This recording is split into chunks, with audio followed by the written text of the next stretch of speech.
Hello and welcome to today's webinar on how to successfully manage an agency with multiple owners, also known as a partnership. I'm your host, Chip Griffin, the founder of Saga, the Small Agency Growth Alliance. And I'm really excited to talk about this topic today because I work with a number of agencies with partners, and I know that there are constant struggles trying to figure out how best to get the most out of that partnership. And so that's really what we're going to be focused on today, alongside of trying to make sure that you avoid potential pitfalls of any partnership. Anytime you're bringing together multiple owners in a business, it does increase the level of complexity. So before we do that, though, I would like to jump into a couple of housekeeping items here for everyone. First of all, the full webinar replay will be available on the Saga website. So if you, obviously, if you're watching this on replay, you already know that. If you are watching this live, it gives you an opportunity to go back and rewatch it, and that replay will be available in the next day or two. If you are attending live, I will be taking questions at the end of the main presentation, but you can use the Q&A function on Zoom at the bottom of your screen to submit your question at any time throughout the course of the presentation itself. If you're watching on replay, you won't be part of that live Q&A, but you're welcome to email me directly at chip@smalagencygrowth.com. I would also encourage you to join the Saga community on Slack, where you can ask questions not only of me, but of other agency owners, so you can get feedback from your peers in addition to whatever insight that I might provide. If you're talking about this webinar on social media, I'd love it if you would use the hashtag agency leadership so it's easy to track and others to join in as well. And finally, if you are interested in finding any of the resources that I may mention over the course of today's webinar, or any of the other countless resources that we've created over the years at Saga, just go to smalagencygrowth.com. There's a search icon in the top right that will help you to find just about anything you want on any topic, whether it's from one of the webinars that I do, podcasts, articles, workbooks, etc. So with that housekeeping stuff out of the way, let's talk about what we're going to actually cover over the course of today's session. First of all, I'll recap a couple of the things that I always talk about whenever I'm discussing partnerships in these kinds of settings. I'll talk about the foundations of the partnership, what it is philosophically, and I often compare it to being a marriage, basically a business marriage. We'll talk about some of the paperwork things that need to set the foundation for the actual management of the business going forward. But then we'll dive into the keys for success, how you can get the most out of bringing together multiple owners. Because presumably, if you are not going to own 100% of the business, you see a value in teaming up with your fellow owners. And so we'll talk about how to get the maximum return on that investment. I'll talk a little bit about the difference between being an equity partner, in other words, an owner, as well as also being an employee, which is typically what happens in small agencies. And those are two distinct roles that we'll want to explore because that's key to a successful management endeavor. We'll talk about checks and balances because that's an important thing, making sure you're crossing the T's, dotting the I's, doing all the things appropriately, and making sure that everybody within the ownership structure is being responsible. We'll talk about actual roles and responsibilities, how to divvy those up and how to understand what they are. We'll talk about the meetings that you'll want to be having on a regular basis. And we'll talk about what the things are that you ought to include in those in order to make them more successful. We'll talk about handling conflict resolution, the inevitable things that pop up from small to large over the course of any kind of marriage, whether it's a personal one or a business one. And then finally, I'll talk about renewing your vows. In other words, reviewing the health of the partnership and recommitting to it periodically to make sure that it really is continuing to work with everyone involved. And I come to this, just so you know, from the perspective of someone who has been in a number of different partnerships over the years. I've advised a lot of partnerships, and I've been an employee in partnership-owned businesses as well. So I've seen it from just about every angle possible. I've seen things that work. I've seen things that haven't worked. I've worked with agencies where I've had to say, I actually can't help you because your partnership is too far broken, and here's why. But I've more often than not been able to find ways to work with agencies to help them navigate the challenging waters that can be a partnership in order to get that real benefit that you can have about having a bunch of smart people around the table who are all fully invested in its success. So let's talk a little bit about this concept that I've just talked about a partnership being effectively a business marriage. And if we're thinking about it in those terms, then we need to understand what we're getting into. It's in some ways harder to get out of a business partnership than it is to get out of a marriage. In marriages, there are a lot of structures in place within the law and other things that help you to navigate divorce. When it comes to getting out of a business partnership, though, it can be a lot trickier. And that partnership that I was referencing that I wasn't able to help a number of years ago, it was because there was a 50-50 partnership and they were at an impasse. There was no way to resolve it. There was just no tool that they could use based on how they had set it up. So you need to think about those kinds of paperwork things in advance. And it is much more complicated to have a business partner than an employee. Employees you can fire, partners you typically can't. And so understanding that you don't rush into a partnership, it really needs to be something that you are committed to, that you have a shared vision for, that you have shared values, and that you are prepared to stick this out for the entire lifespan of this business. In some ways, it's a little bit more like having kids, I suppose. And then finally, you also need to remember that the more partners you bring into the business, the more complex it gets. And for the purposes of today's discussion, we're going to focus primarily on the partnerships that are common in small agencies where the partners are true partners, they're active owners and employees in the business. We're not going to talk about what you may see as partners in large agencies where lots of people get the title. They may get technically some sort of equity piece, but they are not in a management sense a partner in the business. And so we're going to focus really on that traditional partnership structure that you typically see in agencies of, say, 2 or 3 people all the way up to 30 or so. And that's going to be the focus of our conversations here. So if we then talk about the paperwork, this is something that you always need to make sure you have in place. And I start every partnership conversation with this reminder, because if you don't have the right paperwork in place, it opens the door to all sorts of potential problems. So make sure you have 2 things in place, that you work with lawyers and accountants to get this set up. Make sure you have a partnership or operating agreement that explains what's the equity split, what's the decision making, what are the responsibilities, what are the rights of each individual shareholder. Cover all of those things so that it's absolutely clear you're all on the same page. But perhaps even more important, have a buy-sell agreement. A buy-sell agreement is a document that helps guide how you dispose of or sell your equity in the business and how your partners can do the same. It takes care of voluntary transactions where someone wants to leave. It takes care of involuntary transactions, whether that's any of the big Ds, death, disability, divorce, dismissal, departure, all of those things. It handles those kinds of situations so that you know in advance what's going to happen. And it may also cover what the valuation of the business will be in certain of these cases. If you're interested in learning more about all of this paperwork, there are webinars and there are articles on the Saga website that will go more in depth. But just for the purposes of today's discussion, make sure that you have this paperwork in place, because it puts a lot of pressure on the effective management of the business if you don't. Because now you're trying to deal with things that you could have easily handled when times were good, when you were all excited and starting the business, and now becomes more problematic as you try to handle it as the problems arise. So really make sure that you've got this paperwork in place. All right, but now the real meat of this presentation. How do you make your partnership work successfully? And it all starts, as most relationships do, with clear communication. What does that mean? That means that there shouldn't be any surprises. And when you're a partner in the business, these surprises go beyond just making sure that your partners are aware of any potential issues with clients or aware of other problems that you may be aware of within the business. In a partnership, you also have to make sure that there are no surprises from a personal standpoint that may override and come into the business.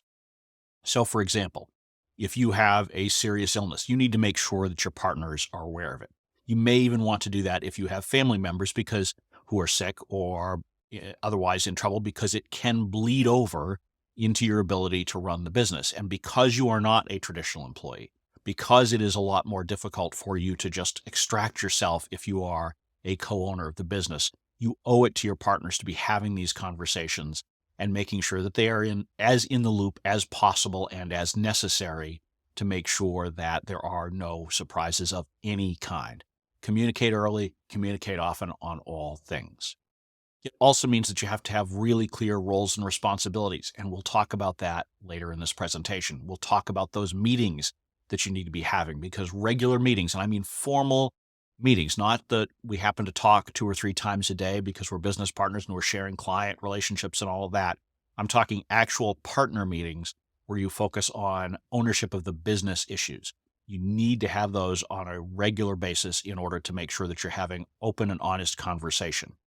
The partnerships that go off the rails are typically the ones that have bottled up emotion, bottled up frustration with partners, and it doesn't get shared in a timely fashion. You need to make sure that you address problems. If you think that a partner is not carrying their load effectively, for example, you need to communicate that as soon as you start to feel that, because that's when it's easiest to address. If you go years and say, geez, Chip just really hasn't been pulling his weight in this partnership. He hasn't been, servicing enough clients. He hasn't been bringing in enough revenue. I'm bringing in all the burden, and yet we're being paid the same. Those are all real problems that can erupt if you are not having that candid conversation as often as possible. And if you're making these changes as necessary, it increases your odds for success. So communicate and make sure that you're taking steps based on that communication. All right, so let's talk a little bit about this dual role that I've referenced here, where you are an owner and you are also an employee of the business. And because of that, you have to wear a couple of different hats. And when you're wearing different hats, as frankly, I always need to, because, scalp burn is just a nasty thing, wear hats that help you to understand what you're doing in any particular meeting or conversation. And if you're in a partner meeting, then you're wearing your owner hat, your board member hat, if you will. Your role at that point is to help guide the business and steer it in a particular direction. But throughout the course of the week, you will be servicing clients, you will be generating revenue, you will be having management conversations about employees. All of that is typically more of an employee role. These two are not the same. Sometimes there will be conflicts. What's best for you as an owner of the business may not be what's best for example, the team that you're running within the business. You need to think about both of those things, and balancing those out can be challenging, particularly if it's the first time that you've been in that kind of a role where you have a significant ownership interest and you are also an employee of the business. But I think it's also important to think about, and we'll talk about this a little bit more later as well, that you need to have distinct compensation for these two hats. You need to be compensated from the profits of the business as an owner, and you need to be compensated for your work as an employee for the work that you're doing. Now, this is true even if you own 100% of the business, and I talk about this in a lot of the presentations that I've done. So again, you can find those resources on the Saga website. But these two income streams are even more important when it comes to a partnership, because oftentimes what I see is that partners will all just pay themselves equally out of the profits of the business. That becomes a problem over time if for some reason one partner wants to pull back on their work a little bit. Maybe they've got other business interests. Maybe they're headed towards retirement. Maybe they've got family situations that are causing them to want to work less.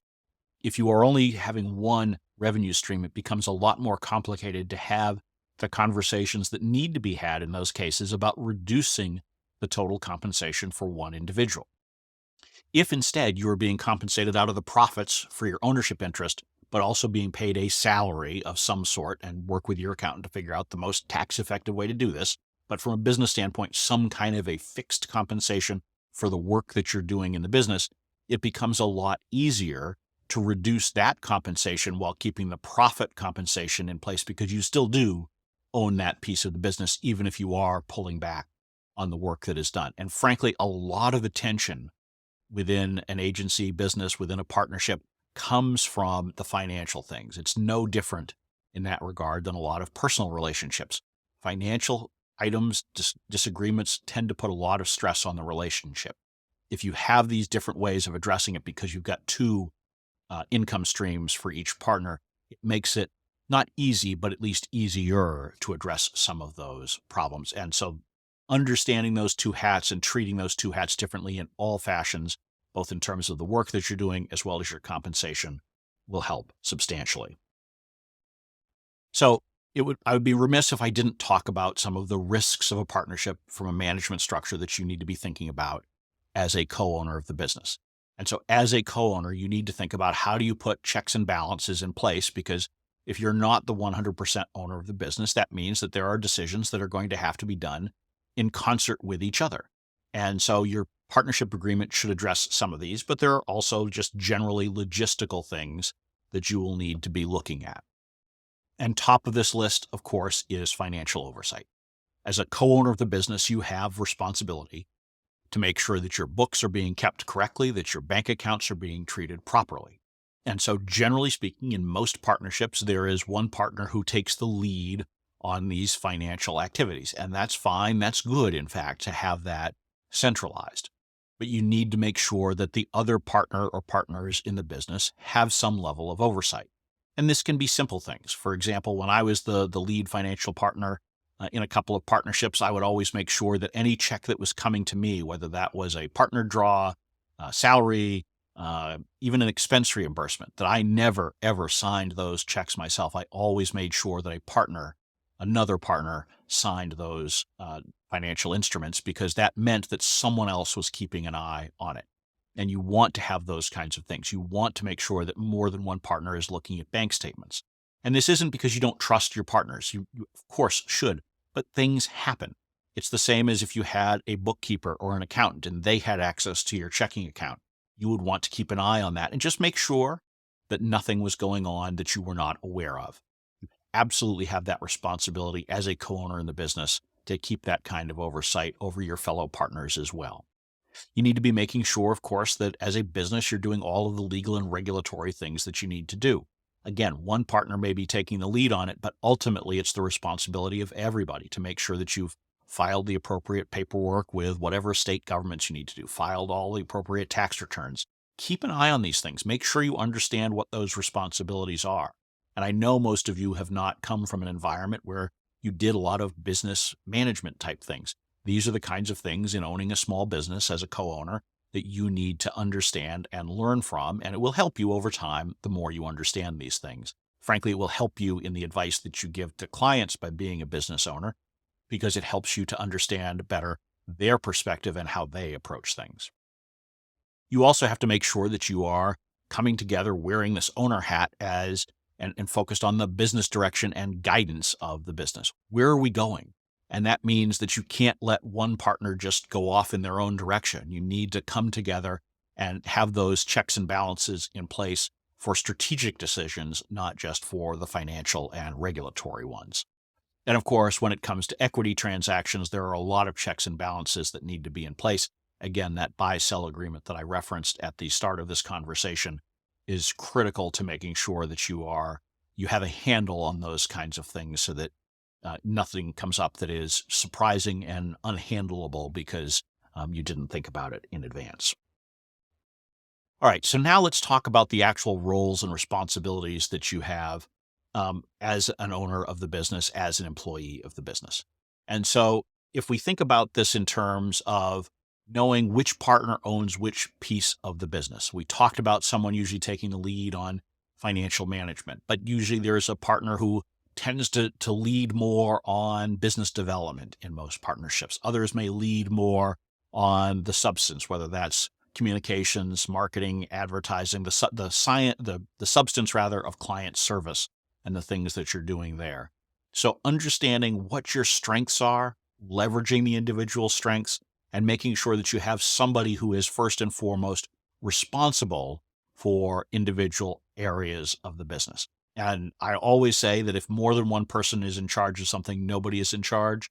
That is nowhere more true, perhaps, than in the partnership ownership of an agency.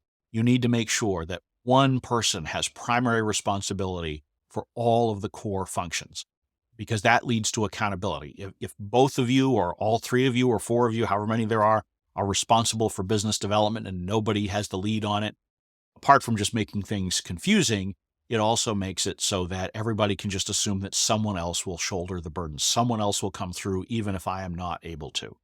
As soon as you put one person in charge and you say it is your responsibility to make sure that business development is moving forward, or to make sure that client service is being executed correctly, or that we're living by our HR standards, or whatever it may be, if you've got one person who has that as primary responsibility, it allows that person to feel empowered to say, look, I need help on this.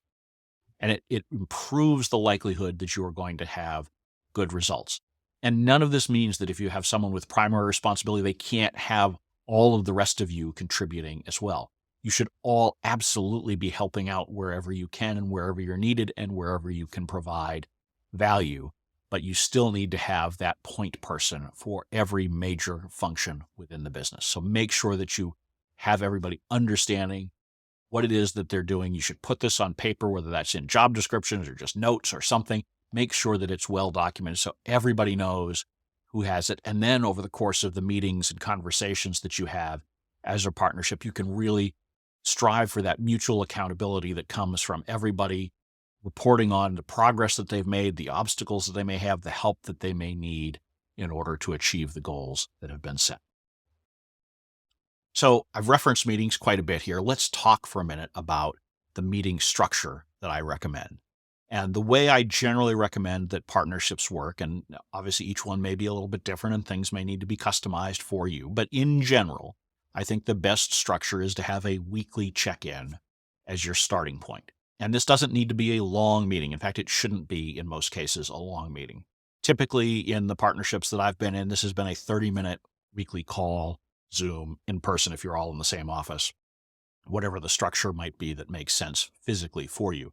But those weekly check-ins allow you to make sure that you're just doing all of the basic blocking and tackling and that you're able to communicate any challenges or opportunities from a business perspective as soon as possible, and you're able to get out ahead of things as opposed to allowing the narrative to drive you because you waited so long to touch base. And this is true. You need to have these meetings, as I referenced before, even if you are talking 2 or 3 or 4 or 5 times a day, because these are conversations that you have that are separate and apart from all of that daily grind. And we'll talk about the substance of those meetings in just a little bit. In addition to these weekly meetings, I recommend either monthly or quarterly, typically quarterly planning session, where you spend a little bit more time together, maybe a half day or so, and you're really having these in-depth conversations, looking ahead to where the business is going, looking at meatier challenges and opportunities that you can't address in a 10-minute conversation on a weekly check-in.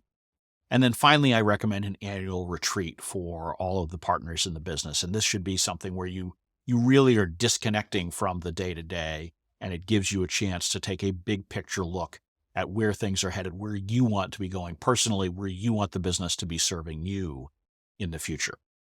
So let's talk about some of these in particular. So this weekly meeting, again, I said Zoom or in person.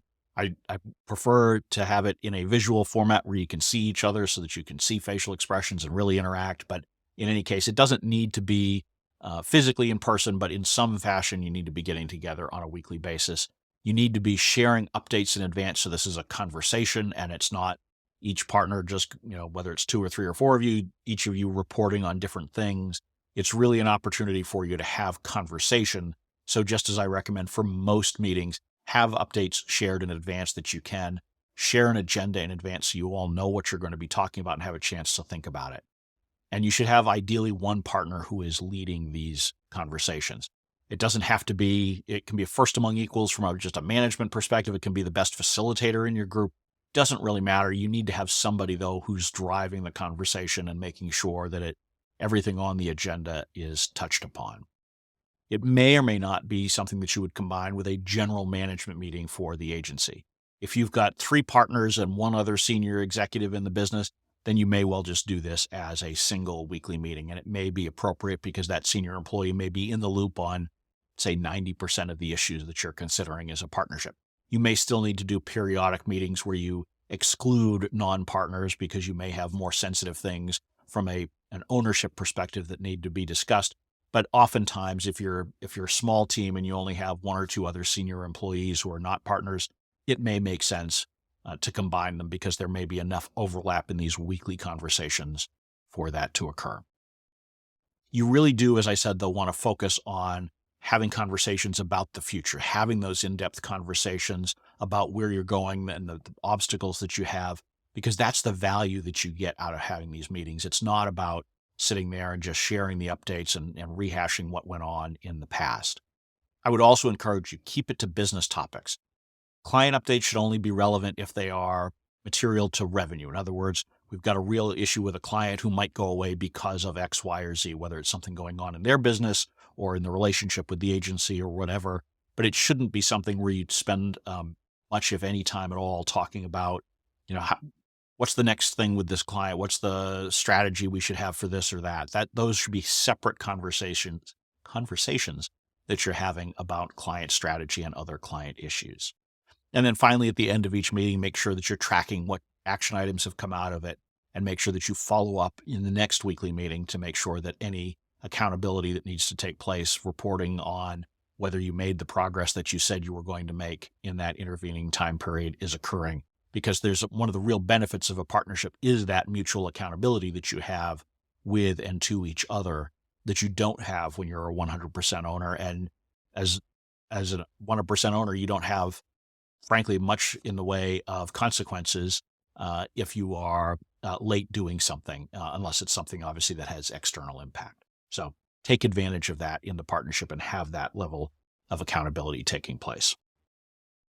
The quarterly meetings, these I do recommend that you have in person, and they don't need to be particularly long. I think generally speaking, a half day or so is about the right length for these. Should be out of the office if possible, but you don't need to have a fancy location. And if you happen to have a conference room in your office, if you are not a virtual agency, that can still be a perfectly productive location for this kind of a conversation. But this is not the weekly meeting, and as far as dealing with more of the blocking and tackling of the business, this is really something where you should be pulling out just a couple of topics each quarter and focus on them. They might be major challenges, they might be major opportunities. But these are the kinds of things where you're trying to get that collective brain power together to really think about it for a longer period of time than you have available to you over the course of the normal work week. And if you use it for those purposes and you think about those big picture things, then you'll be in a much stronger position. You should also be doing basic things like reviewing your quarterly financials. I wouldn't encourage spending a lot of time on your quarterly financials, but they should be shared in advance. And all of the partners should be free to ask any questions that they have about them, and whoever your financial lead partner is should be able to answer them or take those questions and work with your accountant or other professionals to get the answers that are needed. But do make sure that you're spending some time looking at them so that everybody is on the same page about where the progress has been. And in addition to looking at the backwards quarterly, if you will, you also want to be looking at the forecast for the next couple of quarters at each one of these. Again, not a huge portion of the meeting, but it should be a percentage of the time to make sure that you're all on the same page. And again, going back to my keys to success earlier, no surprises of any kind. You do want to make sure that all of the topics that you're putting on the list, including the financials, they're really focused conversations. You have really clear objectives for them. So, with the financials, it may be understanding what's going on there, but the financial lead may also say, these are particular things that you need to be aware of. We're building up a large cash reserve. We need to figure out what to do with it. We foresee a cash crunch next quarter because of X, Y, or Z. We need to plan for that.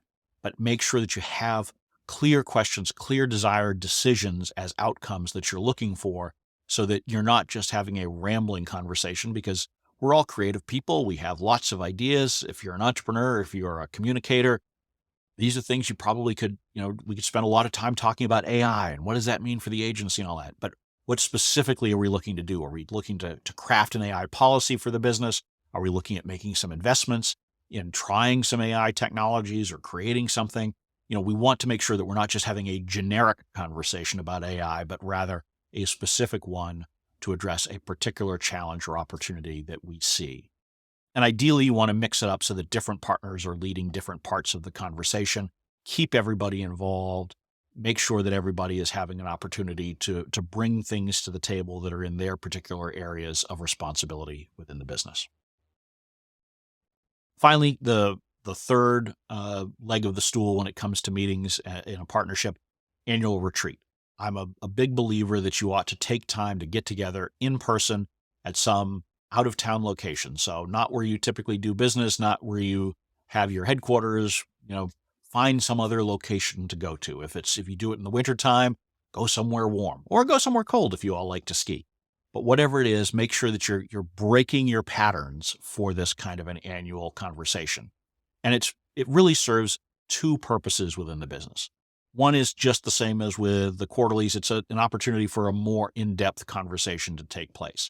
But it's also a time for more informal interaction, because if you do it over the course of 2 days, there should be a lot of unscheduled, lightly scheduled time, something that gives you an opportunity to all interact with each other, whether that's 2, 3, 4, 5, whatever. All of you need to have that opportunity to interact. And I really strongly recommend that on day one, you have a dinner where you're able to just all kind of relax, have conversation, and as I say, rekindle the business romance. You need to make sure that you're still feeling strong about where this business is headed. And a lot of times, the more informal that you can make your conversation, the easier it is to do that. And frankly, oftentimes it will bring in topics that you may want to discuss on day two when you're having those more relaxed conversations. Because if you feel free to open up to your business partners in those sessions, it may give you something to talk about that might not have been on the initial agenda. And that can oftentimes be very productive because you want to make sure that you're opening those lines of communication as much as possible. In general, with these annual retreats, I do like to have a longer time horizon for my thinking. In the quarterlies, you might be just looking ahead the next couple of quarters. In an annual retreat, you want to look ahead a year, 2, 3, maybe more, as you start thinking about the overall directionality of the ship and where you want to take the agency in the future.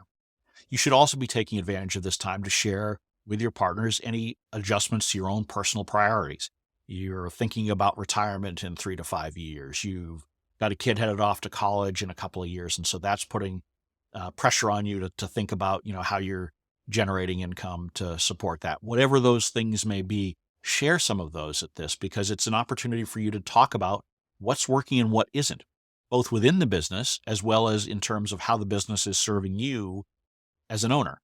As I always say, it is not worth taking on all the stress and risk of owning your own business, whether that's 100% as a solo or in terms of a partnership, if the business is not producing what you want, what you need from it. So yes, you need to be a little bit selfish in terms of what the business is providing, and you need to share with your partners where it's working and where it isn't. Is it giving you the flexibility that you need from a time perspective to balance your things outside of work?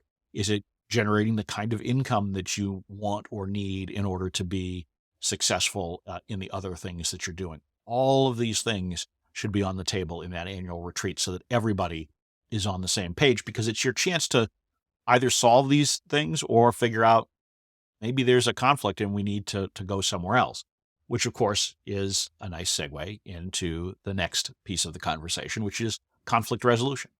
There is no such thing as a partnership of any kind, business or personal, that has no conflict ever. If you manage to have a partnership somehow that miraculously there's not a disagreement about anything, whether that's strategic for a client or big picture business or something even bigger than that, I would be shocked. It doesn't happen. So you have to think about, how do you resolve these conflicts? How do you address them when they inevitably do arise? So obviously, we've talked about communications. It means you need to have candid conversations. But those candid conversations should take place because you've planned for that conflict in advance in some of those documents that we talked about earlier, in the role or job descriptions that we talked about. So plan for these things and how you structure it. But I think the biggest piece of advice that I would offer here is make sure that if there is conflict brewing, you should not suffer in silence. And you should not, or you should encourage your partners to have the same mindset. All too often when I see agencies truly fall apart, it's because one person in the partnership had pent up frustration that they didn't bring to the table, and they didn't try to find a solution early on. And we talked earlier about how if you can spot these problems and you can address these problems, it's often a lot easier. But another piece of conflict resolution is understanding that sometimes a bad decision is better than no decision. So at some point, you need to end the debate and just take a stance, take a position as a business. It may be that not all of the partners in the business agree with that, with every element of that direction. And if it's so fundamental that they can't continue in the partnership, fine, let's address that. Let's solve for that. Let's figure out how we can extract them from the business if that's really the direction it has to go. But stalemates are the enemy of success. And so you need to make sure that you are structuring your conversations and your meetings and your business process as partners so that you get to decisions in a timely fashion. Certainly don't rush them. Certainly don't, give up the opportunity to take time to think about something, walk away from a tough conversation and say, let's revisit it tomorrow morning. All of those are fine things. but you need to make sure that you are driving towards a decision, driving towards a solution, because otherwise things fester, and the more they fester, the harder it is to resolve the conflict. You also need to try to think about how to compartmentalize as effectively as possible your ownership role from your employee role. And because you do have those two hats and they sometimes conflict, sometimes you need to step back and say, what's best for the business when I'm wearing my owner's hat? And again, that may not be what's best for you and the specific team that you're running business. As we talked about earlier, of separate compensation helps with this conflict resolution because it gives you an additional tool add to the mix. And if you've got that kind of a tool, you can often resolve the challenges much more quickly. And a lot of the pressure within agencies can come when one partner is perceived to not be pulling their own weight. I've seen that in a lot of partnerships, and it can be a real drag on the overall business, not just the individual relationships of the partners.